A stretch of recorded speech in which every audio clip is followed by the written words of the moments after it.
Então, olá, boa tarde. Meu nome é Gabriela Calazans, eu sou pesquisadora do Departamento de Medicina Preventiva da Faculdade de Medicina da USP,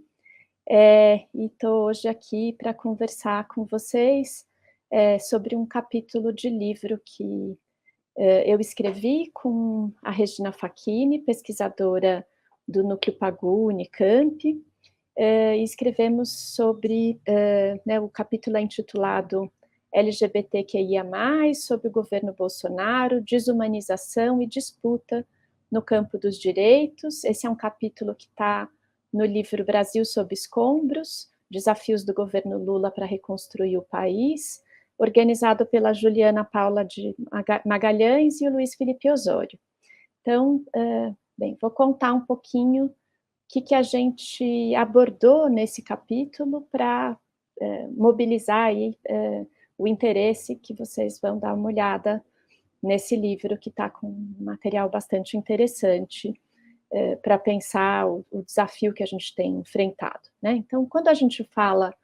do governo Bolsonaro, é muito comum a gente ver mobilizados termos como a devastação, a destruição, o desmonte do Estado brasileiro e das políticas públicas.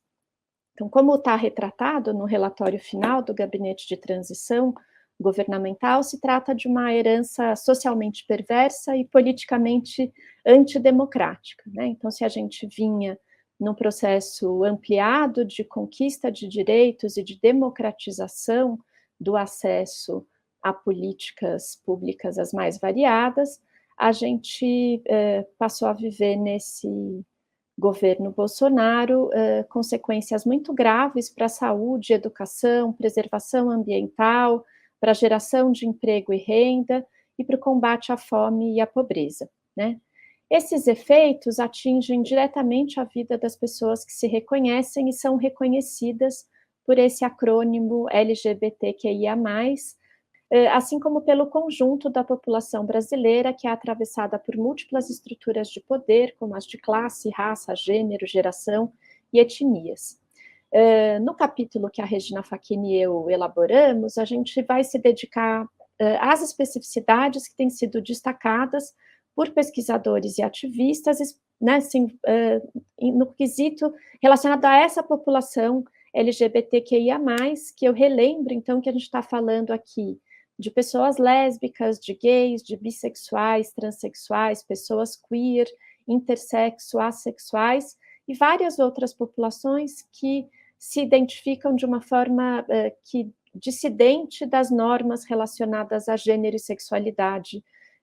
na nossa sociedade. A gente faz, então, nesse capítulo, uma breve recuperação histórica do processo de mobilização desses sujeitos sociais, que é registrado no Brasil desde os anos 50, né, mas mais fortemente no final da década de 70, 80 e início dos anos 90, mas a gente pode notar que o tortuoso percurso, né, de reconhecimento das pessoas LGBTQIA+,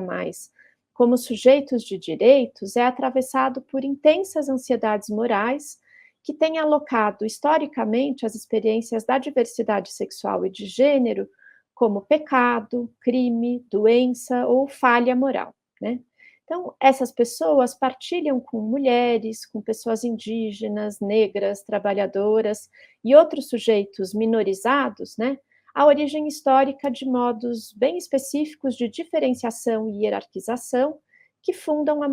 modernidade ocidental, né? A gente está falando aí do colonialismo, do racismo, da organização em classes, do modelo de dois sexos entendidos como incomensuráveis e hierarquizados, e a emergência do dispositivo da sexualidade, né? Então, a gente observa que, a partir da segunda metade, né, então a gente pode afirmar mais fortemente, né, como o processo de reconhecimento desses sujeitos como sujeitos de direitos se fortalece especificamente a partir da segunda metade da década de 90, quando a gente começa a ver ser estendido um processo que a gente nomeia de cidadanização para essas pessoas, com a inserção, né, assim, o que é um marco para os pesquisadores da área, é a inserção de homossexuais no primeiro Plano Nacional de Direitos Humanos, que é de 1996, e na instituição do Conselho Nacional de Combate à Discriminação,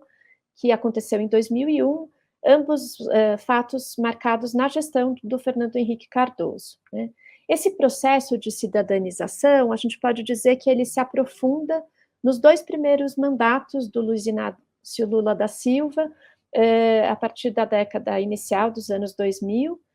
fortalecendo o que a gente vai nomear de diálogos socioestatais entre movimentos sociais e o Estado, né. Então, como marcas importantes desse processo durante a gestão Lula, a gente tem em 2004 o lançamento do programa Brasil Sem Homofobia, e em 2009 o Plano Nacional de Promoção da Cidadania e dos Direitos de LGBT,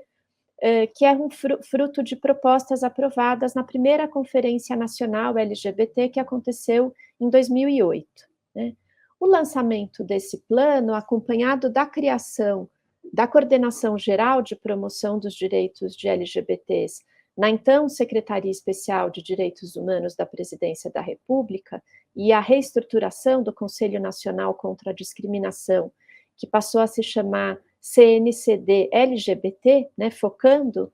nessa população. Então, essa estrutura, né, da coordenação de políticas, do conselho e das conferências, passa a ser nomeada o tripé da cidadania, né.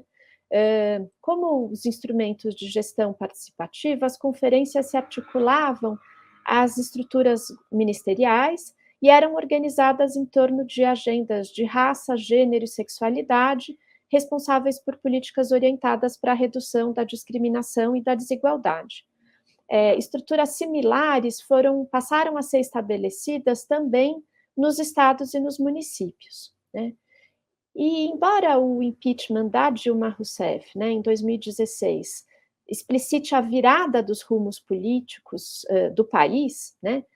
as pesquisas mais voltadas à população LGBT e à agenda de direitos humanos mostram que a reação ao PNDH, né, o Plano Nacional de Direitos Humanos 3, em 2009,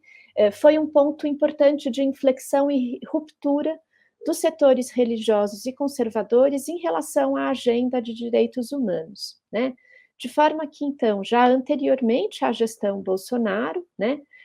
a gente tem o que a gente vai nomear o fortalecimento aí de um movimento conservador e reacionário, né? Então, a primeira metade dos anos 2010 foi marcada pela organização de uma eficiente reação contra a pauta de direitos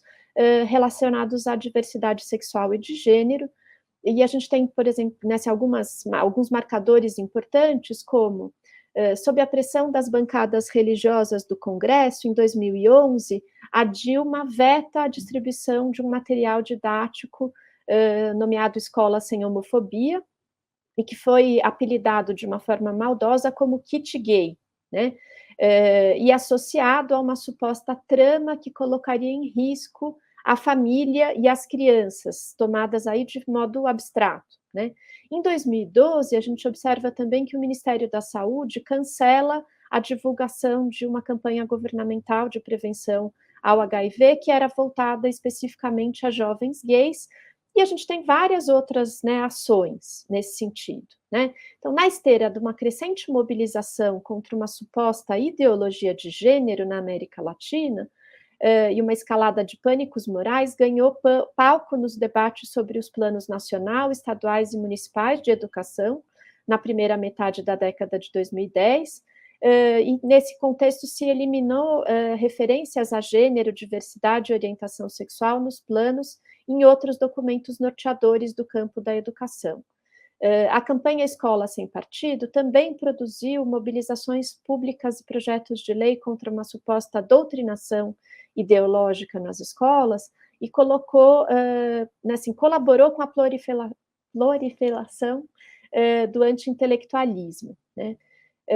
De forma que, amplificada nas redes sociais, a exploração desses pânicos morais em torno do kit gay, da ideologia de gênero, do Escola Sem Partido, tudo isso foi central para conquistar votos e apoio político para a eleição do Jair Bolsonaro em 2018, né. Esse discurso reacionário mobilizado articulou um conservadorismo moral, e associado ao ultraliberalismo econômico, elegeu sujeitos de direitos abstratos, como a família, a criança, o cidadão de bem, em oposição à diversidade das famílias, das crianças e mulheres, e uma miríade de outros, entre os quais as pessoas negras, os indígenas, os quilombolas, as pessoas periféricas, as feministas, e LGBTQIA+, que passaram a ser desqualificados e desumanizados nesse processo, né. Todo esse processo coloca em discussão, né, e em disputa a noção de direitos, que passa em alguns momentos a ser apresentada como uma noção de privilégios frente ao primado do mérito individual, em outros momentos ela se apropria de uma retórica de direitos, reposicionando os sujeitos de direitos a serem reconhecidos. Ainda na primeira metade dos anos 2010, pesquisas passaram a apontar um aumento de relatos de discriminação e violência de caráter LGBTQIA-fóbico, que além das informações que a gente já tinha de violência letal contra essas pessoas, né. Essa violência se agravou nos meses próximos às eleições de 2018, e a gente pôde observar um deslocamento do que se observava em pesquisas anteriores, com o aumento de relatos de violência no âmbito das famílias, na vizinhança, nas escolas, universidades, em ambientes religiosos e de trabalho, né. A gente nota, assim, que as tensões políticas desceram ao plano das relações cotidianas e interpessoais, o que nos leva a afirmar que os efeitos da enunciação de um discurso de ódio por autoridades públicas passa a ameaçar processos de aceitação que vinham sendo construídos ao longo dos anos, pela luta dos movimentos. Esses efeitos no dia a dia das pessoas LGBTQIA+, se expressaram de forma muito perversa ao longo dos anos de 2020 e 2021, quando a gente esteve, né, vivendo sobre o impacto das medidas de distanciamento físico motivadas pela pandemia de Covid-19, e isso mobilizou enormes prejuízos à saúde mental, ao acesso à renda e às redes de apoio das pessoas LGBT. Houve uma intensificação também de esforços de correção de orientação sexual e de identidade de gênero, ocorridos majoritariamente em ambientes familiares, religiosos, educacionais, de saúde e saúde mental, o que se reforçou com o desmonte das políticas de saúde mental e a ampliação do campo de ação das comunidades terapêuticas, e com as disputas públicas no âmbito do legislativo e do judiciário, envolvendo normativas do Conselho Federal de Psicologia, em especial a resolução que veda aos psicólogos a colaboração em atividades que visem oferecer cura ou patologizar a orientação sexual, e projetos de lei que passaram a atacar a regulamentação profissional de diversas categorias, incluindo a psicologia, né. Então, como a gente pode ver, a gente já vivia num contexto de crescimento de conservadorismo e reacionarismo, com a amplificação dos ataques e ameaças aos direitos das pessoas LGBTQIA+, e inclusive, tudo isso contribuiu para a eleição do Bolsonaro, né. Nesse capítulo, então, a gente vai, se dedicar fortemente a examinar alguns aspectos, né, do que foi, mobilizado, e do que se fez durante a gestão Bolsonaro, né. Para isso, a gente,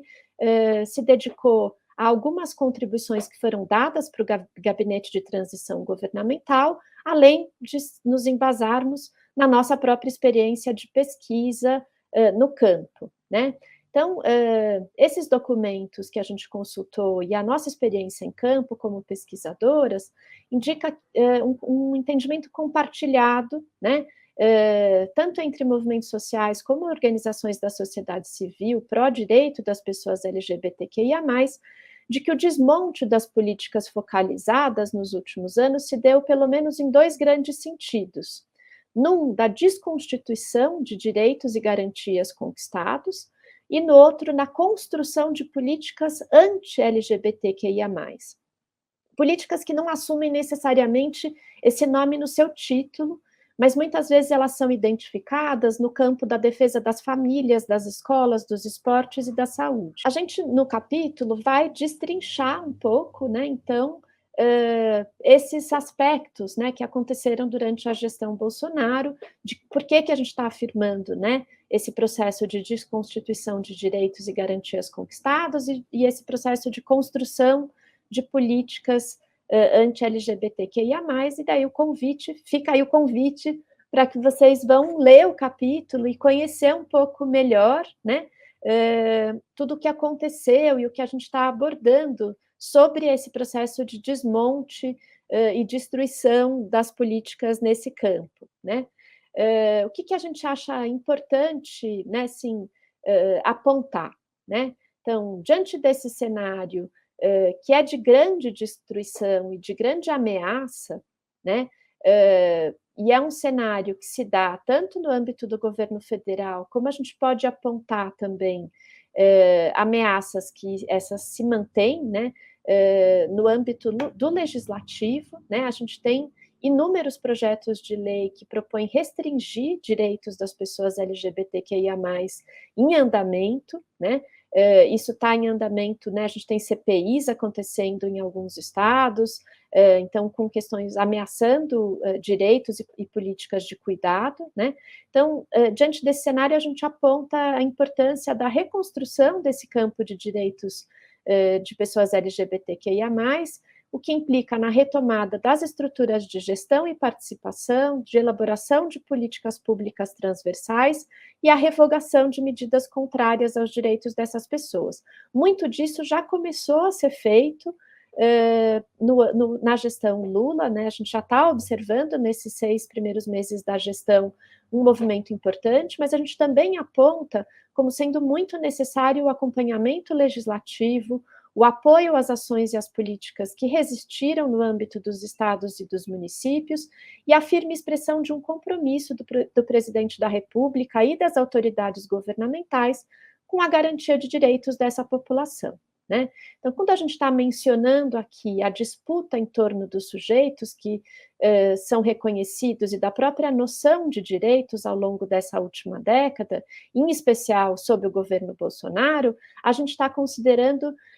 um ambiente bastante vibrante e diversificado dos ativismos LGBTQIA+, que tem resistido com ânimos renovados, mesmo nesse contexto político de devastação, né? Ao lado de vários outros movimentos sociais e da Frente Ampla que se articulou em torno da eleição do Lula, o movimento LGBTQIA+,